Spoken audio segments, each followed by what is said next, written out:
We kind of took it to another level. I'm looking at a drawer of my mouths, which is unusual, and we're in claymation. Kind of a dream. I've always wanted to be a cartoon or animated character, but this is a truly special Christmas episode, so I think we're pretty excited. Yeah.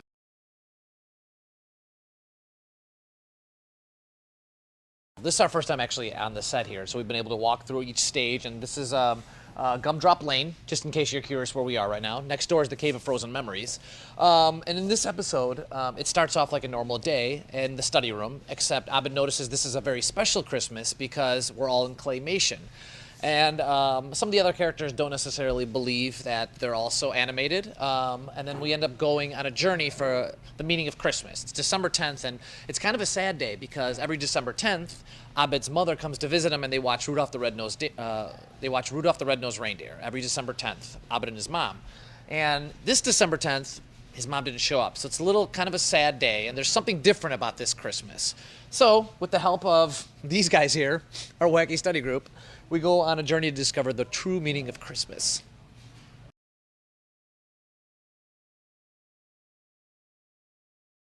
Rudolph the Red-Nosed Reindeer. I remember watching that as a little kid, and in many ways, I thought I was like sort of like Rudolph. I had a big nose. He had a red nose. There were similarities there. He was awkward. He wasn't as strong as some of the other reindeer. But I remember sitting at home watching that with my family, and like I said, it was one of those things you could tell this has kind of been around forever, but it just still worked, and there was like there's a sweetness to it. But immediately, like I said, Rudolph is it's one of those Christmas shows that comes on every year, and immediately this is the season, and you just feel good about it, and it's kind of one of those things you can watch over and over and over again.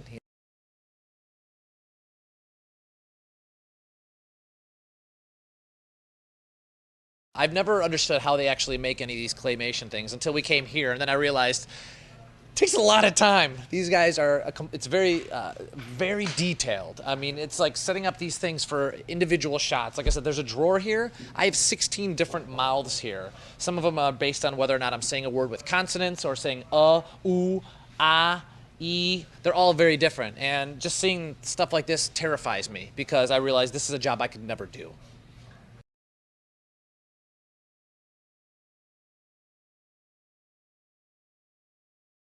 Well, I'm very happy here because my puppet's actually way more attractive than I am in real life.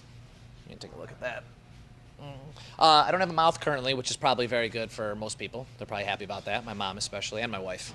And I think it's pretty accurate, don't you think? I mean, it's pretty detailed. My eyebrows are really full. I think they did a good job of paying attention to my abnormally large irises. Let's see here. What else? That's an outfit that Abed would wear. My skinny jeans are good. It looks like my legs are really long, which I think is good. I think my crotch area could have been a little fuller, but, you know.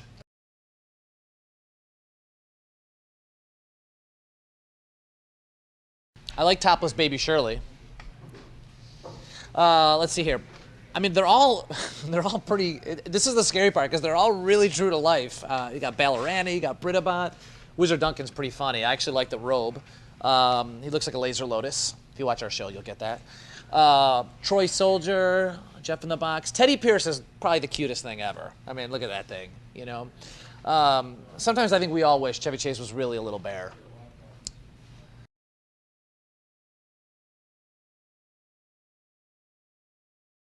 This process is we would read the script and then we had to go and do voiceover work, and then from there they took it and the animators would come and animate all this stuff. So we never saw any of this thing. So we did the voiceover and we sang the songs a little while ago, and that's actually a really fun process for us too, to go into a studio and record Christmas songs together. We're not Glee, and we're not a band, but it kind of like felt good to kind of come together in a booth, do one of these things, and we're all singing with each other and getting in the Christmas spirit in, I don't know, was that like September, October? It's great. That's one of the perks of this job, is we get to celebrate holidays 2 months before everybody else. That's kind of cool.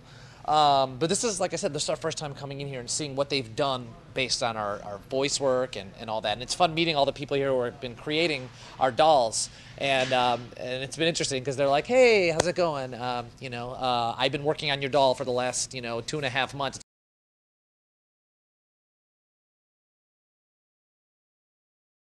I am, and this is really fun for me to see little bits of it and pieces. And part of me also doesn't want to see the whole thing until I actually see it, because it is fun to be surprised by this. But it's just really incredible to see how they do this, and how specific it is, and all the little pieces, how they come together. Because like I said, this is the first episode we've ever done where we just read the script, did the voiceover work, and weren't necessarily acting together in groups. So there was a lot of stuff where one of us would go into a voiceover booth and do our lines of dialogue, but there wasn't a lot of the usual stuff where we're all together in one group.